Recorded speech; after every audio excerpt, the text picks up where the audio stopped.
Bismillahirrahmanirrahim. Professor Danish here with a new video on the Delight song by Scott Momede. मैं रोशन आसमान पर एक पर हूँ, मैं वो नीला घोड़ा हूँ जो मैदान में भागता है, मैं वो मछली हूँ जो पानी में लोट-पोट होती चमकती है, मैं वो साया हूँ जो एक बच्चे का ताक़ुब करता है, मैं शाम की रोशनी हूँ, सब्ज़ाज़ारों की आबोताब हूँ, मैं हवा के साथ खेलता हुआ उकाब हूँ, मैं चमकते हुए मोतियों का झुरमुट हूँ, मैं बहुत दूर चमकने वाला सितारा हूँ, मैं तुलुए सुबह की ठंडक हूँ, मैं गिरज हूँ बारिश की, मैं नर्म बर्फ के ऊपर सख्त तह की चमक दमक हूँ, मैं झील में नजर आने वाला चांद का तवील नक्श हूँ, मैं 4 रंगों का शोला हूँ, मैं इन सब चीज़ों पर मुश्तमिल मुकम्मल ख्वाब हूँ। ज़रा देखो, मैं ज़िंदा हूँ, मैं ज़िंदा हूँ। मेरा ताल्लुक़ ज़मीन के साथ उस्तवार है, बहुत अच्छा है।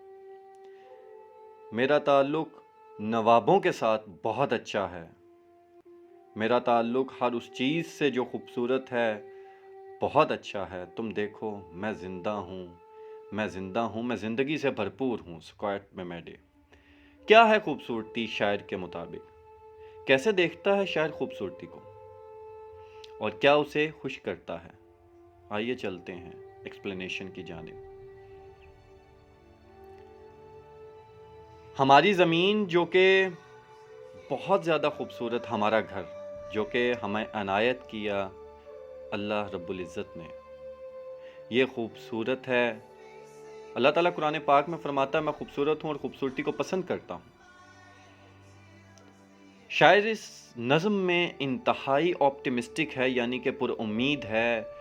वो ज़मीनों आसमान से जो खूबसूरती की मिसालें मिल सकती थी, लेके यकजा करके खूबसूरती को बयान करता है। वो खूबसूरती को बयान करता है अपनी खुशी के आलम का इजहार करने के लिए। वो आसमान पे चमकता हुआ पर बन जाता है, कहीं पर वो नीला घोड़ा बन जाता है जो मैदानों में दौड़ता है, कहीं पर वो मछली बन जाती है जो पानी में तैरती है, कहीं पर वो एक बच्चे के पीछे भागने वाला शरारती साया बन जाता है, कहीं पे वो सब्ज़ाज़ारों की आबोताब बन जाता है, कहीं पर वो शाम की रोशनी, कहीं पर वो उकाब का हवा में उड़ना और कहीं पर वो दूर चमकने वाला सितारा बन जाता है। कहीं पर वो सुबह की ठंडक, कहीं पर वो बरसात के रंग, कहीं पर वो बर्फ़ के ऊपर आने वाली चमक, कहीं पर वो चाँद का साया जो एक तालाब में है जिसका पीछा करते चले जाएं उस तन्हाई में। तो वो खुशियों को बयान करने के लिए रंगों का इम्तिज़ाज करता है जिससे खूबसूरती पर 4 चाँद लगते हैं और उसकी फीलिंग्स एक्सप्रेस करने का उसे मुकम्मल मौका मिलता है। और इन सब चीज़ों का ख्वाब हमेशा उस चीज़ से खूबसूरत होता है जिस चीज़ का वो हो, तो वो इन सब चीज़ों का कुल मिला के ख्वाब है और ये ख्वाब है जो ज़िंदगी को हसीन बनाता है, आपकी तन्हाई में रंग भर डालता है, जो बेरंगी के अंदर रंग का एहसास जगा देता है। और यही खूबसूरती है जिसके साथ हम ज़िंदा हैं। हम ज़िंदा हैं क्योंकि ज़िंदा होना और जीने में फ़र्क है। अगर हम ज़िंदा हैं तो ज़मीन व आसमान की खूबसूरतियाँ हमारे लिए हैं, जिसके लिए कुरान पाक में आता है फ़बिअय्यि आलाइ रब्बिकुमा तुकज़्ज़िबान, और तुम अपने रब की कौन कौन सी नेमत को झुटलाओगे। अगर हम इस खूबसूरती को देखना छोड़ दें तो यकीनन हमारी ज़िंदगी बहुत ही बेरंग हो जाए। तो हमें ज़मीन व आसमान पे जितनी भी चीज़ें खुदा की पैदा करदा है उनके साथ अच्छे रिश्ते में रहना है, और इसी का नाम तो ज़िंदगी है। और यूं ही तो हमारा मुस्तकबिल खूबसूरत हो जाता है। ہمارا اللہ پہ یقین بڑھ جاتا ہے، ہمارا اپنی ذات پر اور اپنی زندگی پر یقین کامل اور بڑھ جاتا ہے، اور یہی یقین ہمیں آگے لے کے چلتا ہے، ہمارے ہر چڑھتے ہوئے سورج کو غروب ہوتے ہوئے خوبصورتی عنایت کر دیتا ہے کہ ہر رات رنگوں سے بھرپور، ہر دن شکر کرتے ہوئے گزارتے ہیں ہم۔ اور یہی انسانی زندگی کا مقصد ہے کہ وہ اللہ کی پیدا کردہ کائنات کو، اللہ کی پیدا کردہ تخلیق کو غور سے دیکھے۔ کیا تم پاؤ گے اس کی مثال کہیں اور؟